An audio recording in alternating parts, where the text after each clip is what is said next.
In 2003, Simon Baron-Cohen, a clinical psychologist at the University of Cambridge,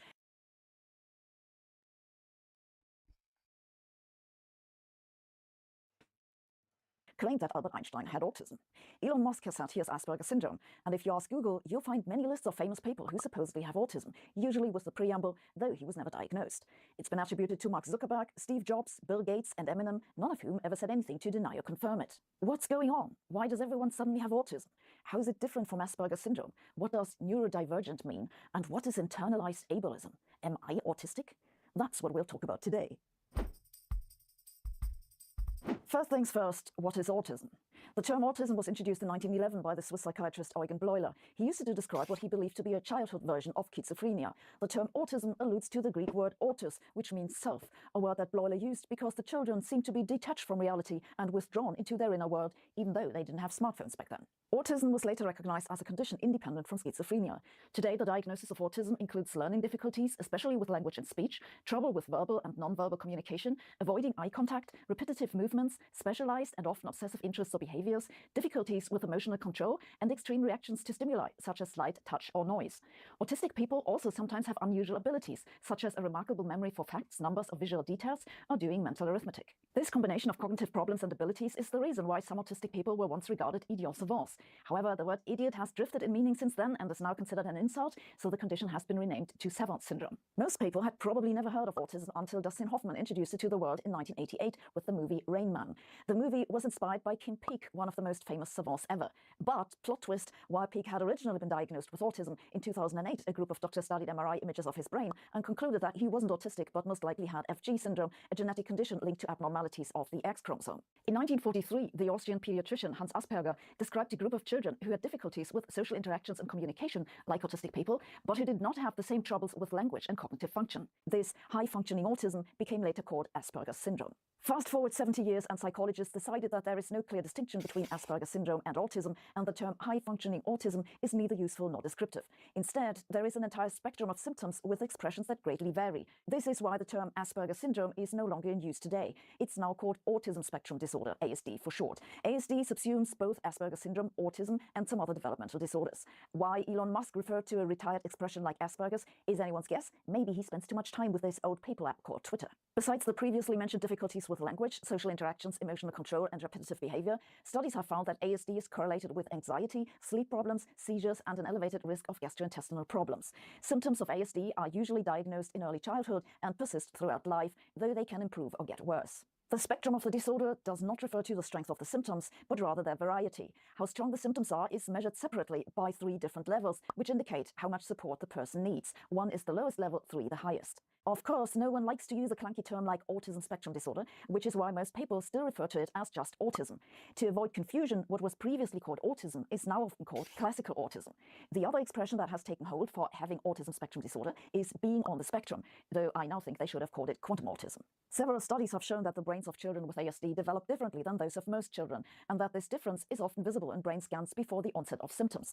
For example, a 2017 paper in Nature found that in ASD children, some parts of the brain grow noticeably faster than average, and that this growth is linked to the severity of social difficulties. Other studies have shown that compared to the average person, people with ASD have significantly fewer connections between parts of the brain that are used for social interactions, and instead more local connections in regions associated with sensory control. These properties can be inferred from brain scans before the age of 2. How common is autism spectrum disorder? The worldwide prevalence of ASD is about 1%, but in high-income countries some estimates say the rate is higher. For example, a 2018 review by researchers from the UK found that ASD prevalence in England and North America is between 2.4 and almost 10%, depending on region. According to the American Center for Disease Control, about 1 in 36 children in the United States were diagnosed with ASD in 2020. Probably quite a few of you who are watching this video are autistic. I'm afraid I have nothing whatsoever new to tell you. The number for ASD diagnoses has increased substantially over the past 2 decades. In 2000, it was only 1 in 150 children who were diagnosed in the US. This means the number has increased by almost a factor 5 in 20 years. The increase in the UK has been even faster, almost a factor 8 in the same period. The major reason for this is higher awareness and better screening. At the same time, the fraction of those severely affected by ASD is dropping. In the 1980s, more than 2/3 of people diagnosed with autism also had an intellectual disability. By 2018, the fraction of ASD children in the US classified with an intellectual disability, that's an IQ below 70, was 31%. This decrease of the fraction of those with severe disability is also likely due to the enhanced awareness and screening, which picks up on the less obvious cases. At the moment, there are about 4 times more men than women diagnosed with ASD. The reasons for this are not well understood. Several studies have shown that young girls are less likely to be diagnosed with ASD because they're better at hiding symptoms, a strategy that's referred to as masking. Masking includes copying facial expressions and social behavior or memorizing a repertoire of answers to questions that'll be accepted as normal enough. While masking might help girls with social integration, it can cause other mental health problems such as depression, anxiety, and low self-esteem. In later life, ASD in girls might get covered up by conditions such as eating disorders or OCD. Girls might also be more successful at masking because their social environment makes it easier. For example, a 2017 paper by American researchers observed 96 elementary school children, half of which with ASD. They found that ASD girls weaved in and out of social activities in loose groups, making it hard for anyone to tell whether they integrated well. Boys, on the other hand, tended to play organized games, and the ASD boys just played alone, so they stood out much more obviously. How much of the sex difference in ASD diagnosis is due to masking is presently unclear.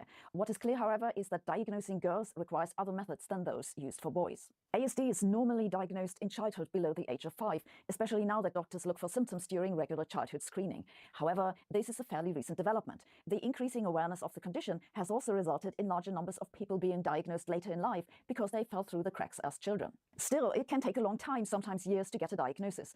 It's a problem because the lack of diagnosis can make it more difficult to cope. A study done in the UK estimated that 10% of suicide victims had signs of undiagnosed autism.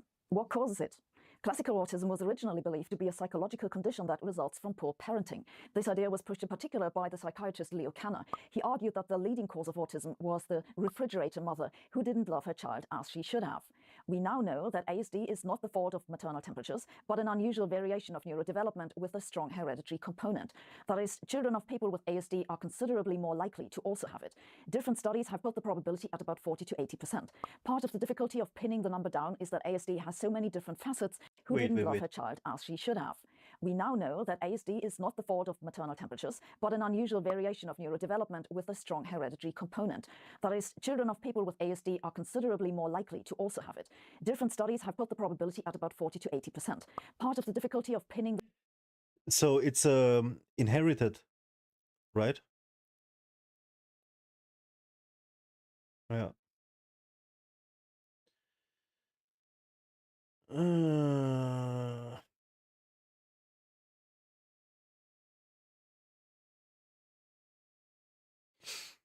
Okay.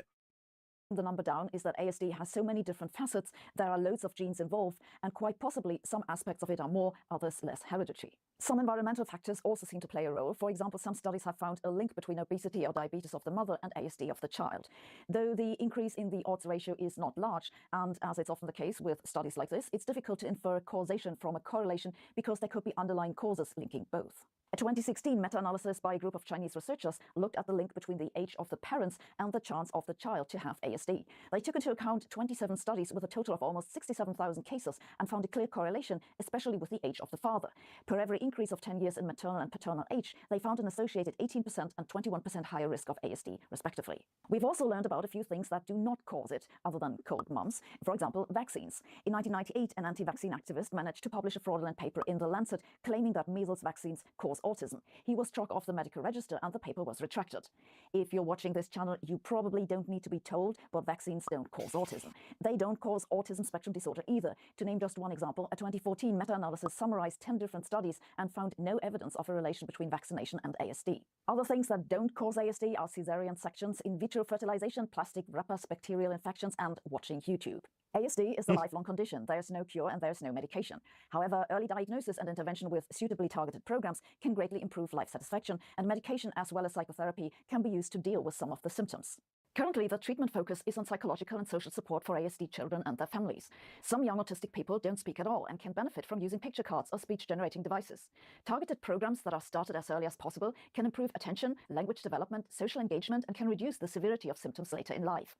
The most successful of these programs are those which include parents and schools, because much of it comes down to other people understanding triggers and trying to avoid them. For example, children with ASD might be bad at rapidly switching between tasks or be unable to read nonverbal clues, both of which can be avoided to a large degree.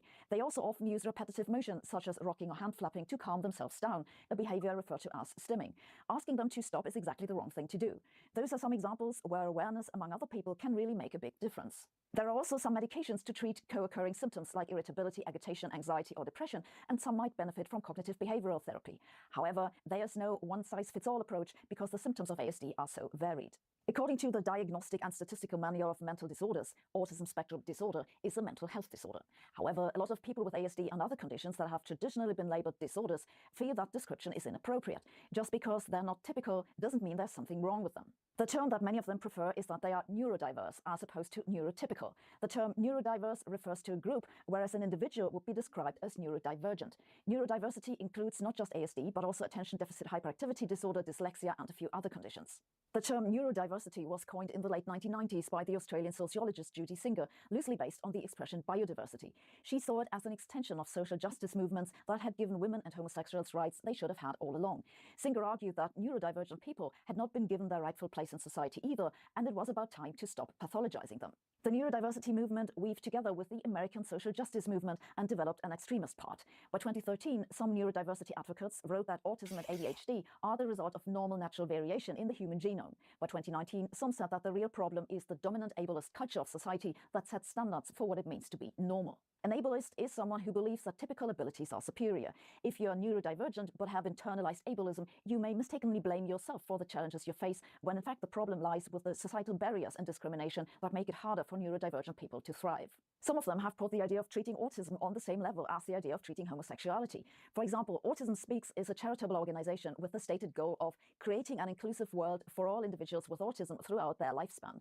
They partnered with Google on a project called Missing to develop a database to identify genetic variants of autism. On their website, they describe the project's mission as to identify many subtypes of autism with the goal of developing more personalized and effective treatments. 2 years ago, the project was decried by some people on Twitter as eugenics, the Nazi doctrine of cleaning society from genetically inferior groups, which back then included disabled and autistic people. It seems to me that these tweets attacking the Missing project were severely misrepresenting what the project website stated. Nevertheless, Autism Speaks, which I remind you is a charitable organization that supports autistic people, has been labeled a hate group by some activists. This extreme position seems to be held by a small group that is vocal on Twitter, and I don't think it's representative for the neurodiversity community as a whole, but it's clearly a sentiment that exists. Fast forward to 2023 and TikTok is full of teenagers celebrating their neurodiversity, some of them self-diagnosed. Now you might say there's nothing wrong with teenagers wanting to feel good about themselves, and I fully agree. The neurodiversity movement has a point. Our world is built for typical people, and typical people are often not mindful of those who are less typical. In most cases, I think not so much because typical people are actively mean, but passively careless. If you're too tall or too short, too loud or too quiet or too anything really, you'll have trouble fitting in. Some people's brains don't work like yours, but that doesn't mean they are the problem. The problem might be that you're not making the necessary effort trying to understand them. Paying attention to those outside a standard deviation of the average makes their lives easier and enriches our society. That sounds all well and good. Problem is that most neurodivergent people you see on TikTok are those well enough to produce TikToks. And in contrast to being queer or female, ASD can in severe cases significantly impair a person's ability to live independently. This is why the neurodiversity movement has seen somewhat of a backlash in recent years, primarily from caregivers of people with level 3 ASD who feel like talking about internalized ableism doesn't help.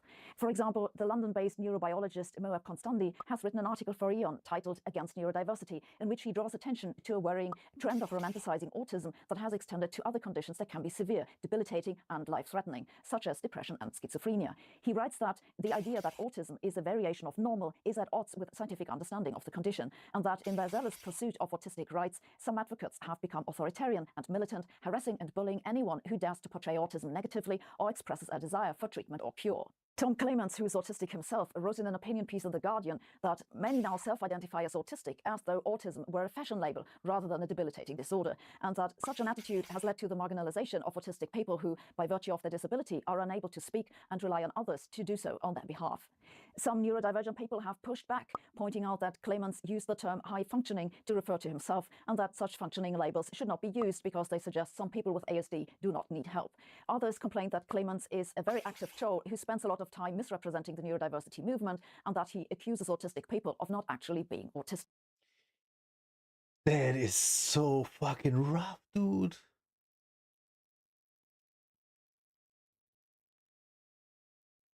Another group of people taking the bad end of the stick now because it's getting mainstream, because it's getting into mainstream. That is nuts, dude. That is a science for itself, honestly, with everything. Wow, this is unbelievable, man.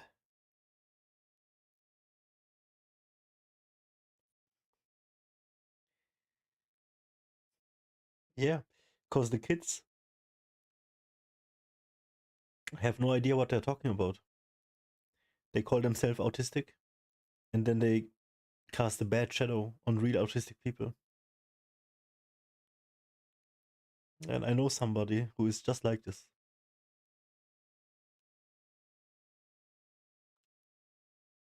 That is nuts, dude. But I do totally believe it. It's not strange at all. It's so crazy.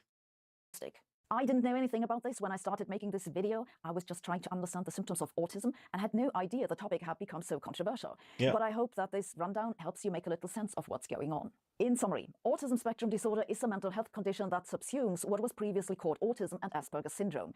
It's more common than you might think, affecting more than 1 in 100 people. Most of them are able to live a fairly normal life, but face challenges, especially at work and in social interactions. Many of them prefer to refer to themselves as neurodivergent and try to raise awareness for the challenges they are facing. But the neurodiversity movement has been criticized for trivializing the problems of those most severely affected. I've been accused several times of being autistic or having Asperger's syndrome. It normally comes after a long list of complaints about how I'm rude and arrogant, talk like a robot, am about as empathetic as a brick and similarly spontaneous, but considerably less social. Luckily, there's an online self-test you can do for this, so let's see how neurodivergent I am. Here we go. Your autism spectrum symptoms are high. I think that's wrong. I'm really just rude or German, but then I repeat myself. What do you think about neurodiversity? Are you autistic yourself or have autistic children? Let us know in the comments. I've often wished I could collect all news on one topic and see where it's been covered and who put what spin on it. And I've now found a way to do exactly this. It's a website and app called Ground News, and they've been sponsoring this video. Ground News is a news platform that provides you with a lot of extra information that you don't find in the standard media. Let's take as an example the recent news about calls on the government of British Columbia to fully fund mental health screening for neurodivergent children. You just enter the search term here, pick the relevant item, and you'll see right away that the story is of high factuality and leans heavily to the left. Ground News also has this interesting feature which they call blind spot. It shows you news which has been covered almost exclusively by one side of the political spectrum and been ignored by the other. Ground News is an independent news platform with a mission to make the media landscape more transparent. It works both on the web and comes with a phone app. Ground News was founded in 2018 by a former NASA engineer, and I really think they're onto something. Ground News will help you stay fully informed on breaking news, compare coverage, and avoid media bias. I like the video a lot. I don't like what she said about Elon Musk. It's just another jump onto the bandwagon. Not that I want to protect him or any of this sort, but I think it's out of place.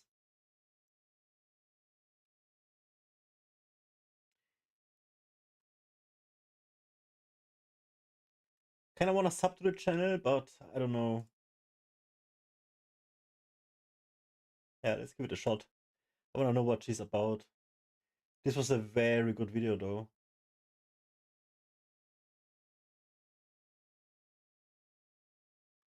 So I already watched the video by her. Interesting. She's getting a lot of clicks.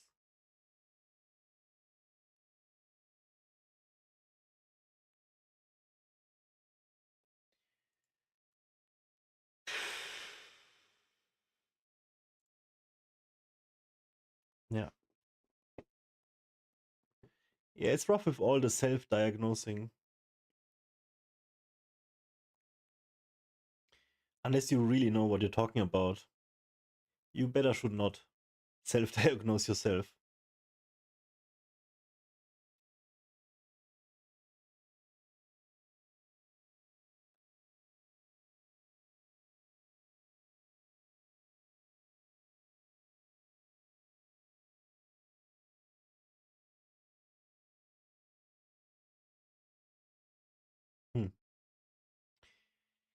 See, the thing is, I know somebody who told me they are autistic, and I knew they were full of shit from the first time they said it. And I'm trying to understand it more and more.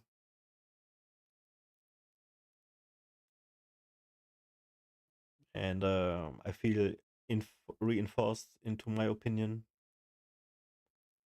And that person just being another, a victim of trying to belong. Just using terms randomly like gaslighting, narcissism, and everything because everybody else is doing it. Because that's what's generating clicks. I'm gonna make a video myself about this, about how I talk about the terms that are being thrown around, like left and right without any, real reason to say. Like narcissism is... Nobody knows a real narcissistic person, or maybe one in their life, because these people are supervillains. I know my father is for sure one. Other than that, I don't think I ever met somebody. This is pure evil, manipulating other people for their own use.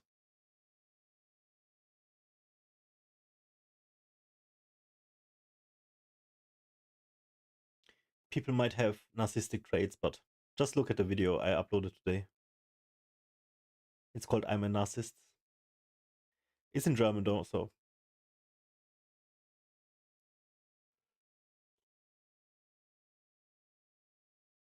It's sad. Because that person I'm talking about is basically, it's just a scream for help.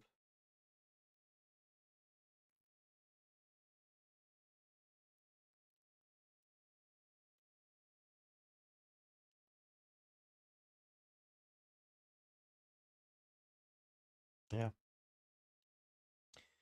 But on the other hand, they didn't deserve any better. Wanna try hard autism and act like a piece of shit? And have this as an apology, Can't fool me. Just sad.